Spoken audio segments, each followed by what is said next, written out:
I kind of want to tell like a series of some of the things that I blocked out from my childhood, but I'm starting to remember about like my parents. So if you can relate to any of this, I'm sorry. But yeah, here we go. So my parents got divorced when I was 2, and my dad remarried when I was about 4. But here's the catch. I didn't know he was married to my stepmom until I was 8. So he was married for 4 years. We lived in their house, and I had like a stepsister. I didn't know she was my stepsister. But they were married for 4 years, and they never told any of the 3 children, or any of their other family members for that matter. They had a secret wedding. They were on their way to Arizona on a drive one day and decided to get married, and never told anybody for 4 years. The woman he married ended up being really abusive toward my sister and I for our entire lives, so let me know if you want more. Going back for some more, so when I came to visit my dad, it was every other weekend. We did not live there full-time. We lived with our mom full-time. That was part of our custody agreement. And when we came to visit my dad, we had a full-on handbook that my stepmom had written that my dad had to read to us. And these were the rules that we had to follow while we were there. And this was not for my stepsister. This was just for my sister and I. And the first rule in that was we had to greet our stepmom once we got there. So as soon as we arrived, we had to go right into her bedroom and say hello, and that we loved her and that we missed her. And another one was all of our toiletries were kept in our separate sections in one little closet that we shared. And we had to take our deodorant, shampoo, and toothpaste and toothbrush out and put it into the bathroom, and then we had to return it into that drawer before we went back to our mom's house. Also, we're not allowed to wear mom's clothes at dad's house because they thought that she was dirty and gross, which she was not, and it was just not allowed. Here's some more toxic parenting experiences that I had. Dad, as I previously stated, married this woman, my stepmom, when I was about 4, and they moved in together like even 6 months before that. So you would think, they're married, they share a house together, I'm there every other weekend, you would think I would have a bedroom. I did not. My sister and I did not have a bedroom. They had an exercise room and a guest bedroom, and my sister and I slept on the floor of our stepsister's bedroom. Since there's been such an emphasis on my stepmom, let me focus back on my dad. One time, when I was probably 7, I did not know how to tie my shoes, and instead of, helping me learn how to tie my shoes, teaching me how to tie my shoes, my dad locked me in the garage for about 2 hours while I screamed and cried until I accomplished the task of tying my shoes, and then he let me come back inside. And it was cold, and it was nighttime, and I had not eaten dinner yet. I wanted to share some more of my toxic upbringing with my terrible stepmom and father. So when my parents first got divorced, my dad had a wonderful relationship with me and my sister, and it was classic daddy and his 2 daughters, and we were just really super close. So he lived in this apartment and couldn't really afford much, being a single dad at the time, but he had this dollhouse that my sister and I absolutely loved and adored.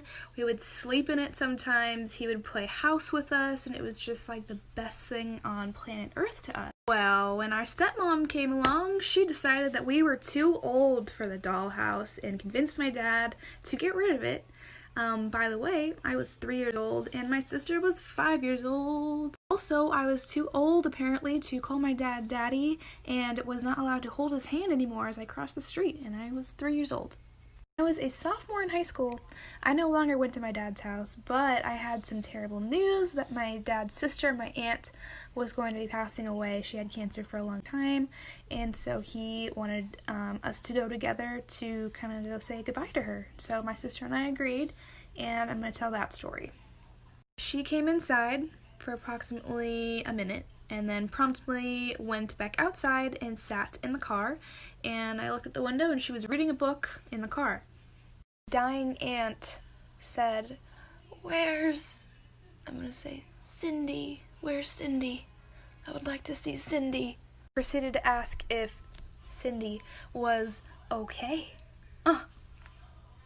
This dying woman was worried about her, and you know why she was sitting in the car? Because the family didn't immediately go over and greet her. The classic. Here's some more stories about what it was like to grow up with my crazy stepmom and dad. Something about my stepmom is that she was a clean freak, and it was really, really, really difficult to meet the standards that she had set for us as small children.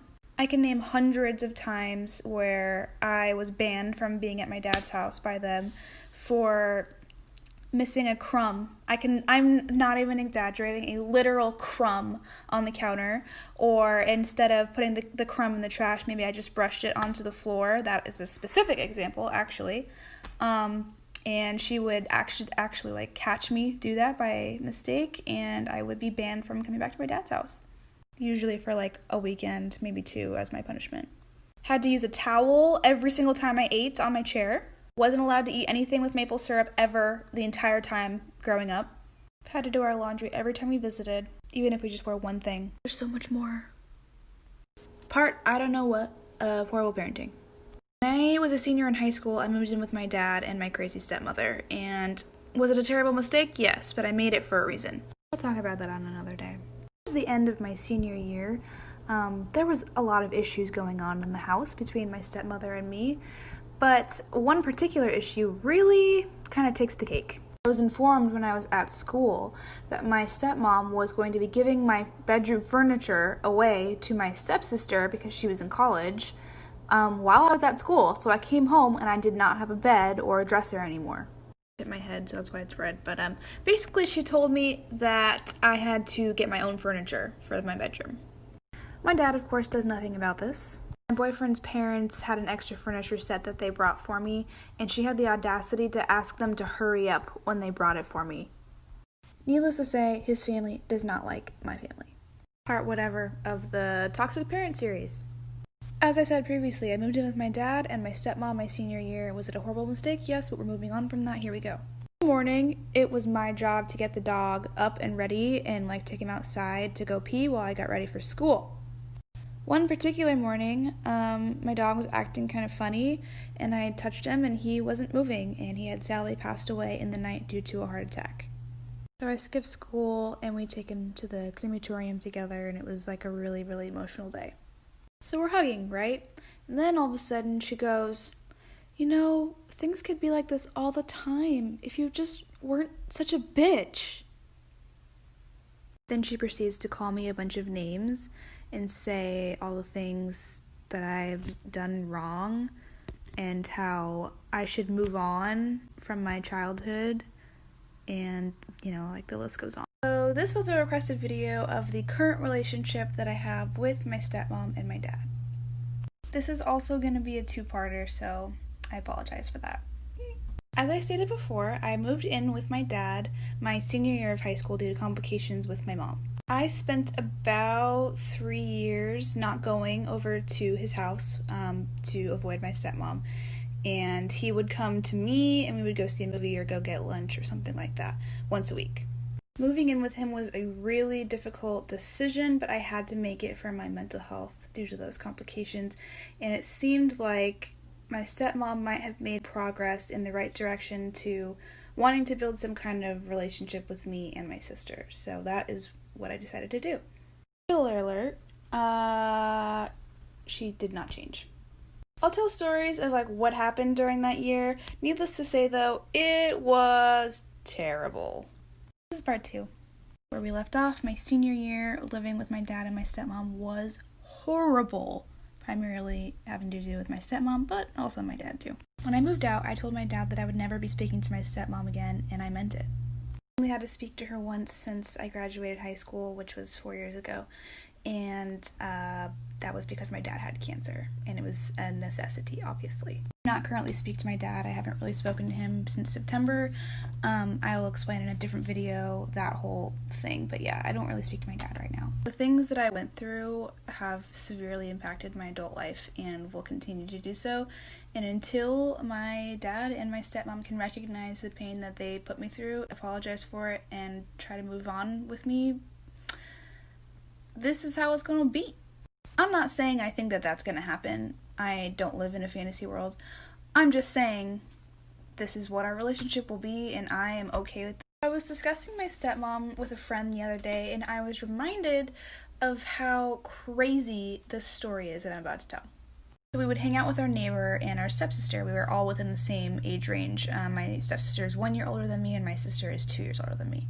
From the moment that we moved in up until then, my stepmom asked my neighbor and my stepsister to spy on my sister and I while we were hanging out and report back to her about any wrongdoings, if we talked bad things about her, if we were on the internet when we weren't supposed to be, if I drank milk when I wasn't supposed to at the neighbor's house, things like that. My neighbor and my stepsister are children. They're innocent. They're like, oh, sure, whatever. We don't know these kids. We'll tell on them, whatever.